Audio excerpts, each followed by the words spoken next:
Boy, ano English ng cellphone? Cherry Mobile. Ang motor. Kawasaki. Ano English ng antena? Nenjisa. Ay, Very good talaga. Ano English ng sapatos? Adidas. Matindi. Ano English ng gatas? Bear Brand.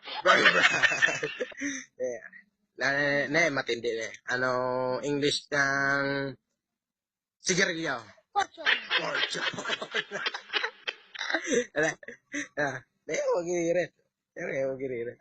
Wala, malawet. Ano English kang kape? Kopi ko. Kopi.